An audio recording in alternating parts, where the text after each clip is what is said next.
As we enter 2023, there are increasing concerns about the possibility of a global economic collapse. Many experts are predicting that we are on the brink of a major economic crisis that could have far-reaching consequences for people all around the world. So, what are the factors that could lead to such a collapse? There are several potential culprits, including geopolitical tensions, rising debt levels, and a slowdown in global trade. One of the biggest concerns is the ongoing trade war between the United States and China. Both countries have imposed tariffs on each other's goods, leading to a significant drop in trade between the two nations. This has had a knock-on effect on other countries that rely on these two economic powerhouses for trade, leading to a slowdown in global economic growth. In addition to the trade war, there are also concerns about rising debt levels in many countries. Governments around the world have been borrowing heavily to fund their various initiatives, leading to significant increases in national debt levels. If interest rates were to rise sharply, this could lead to a debt crisis that could cause the world economy to collapse. Another potential factor is the rise of populism around the world.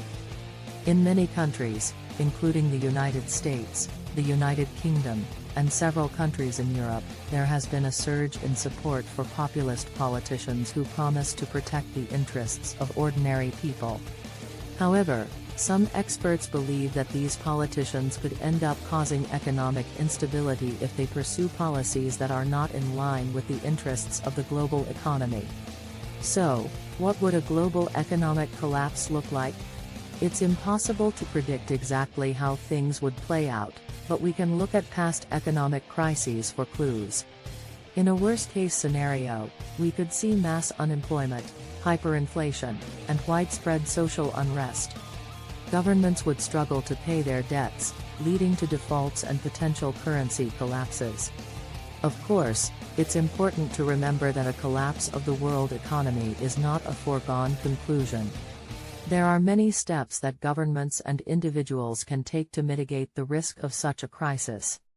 For example, governments can work to reduce their debt levels and increase trade between countries.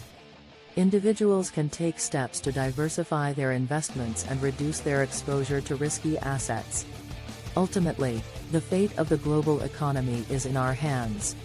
We can either work together to address the underlying issues that are causing economic instability, or we can ignore the warning signs and risk a catastrophic collapse. The choice is ours. For more such videos, please like, share and subscribe.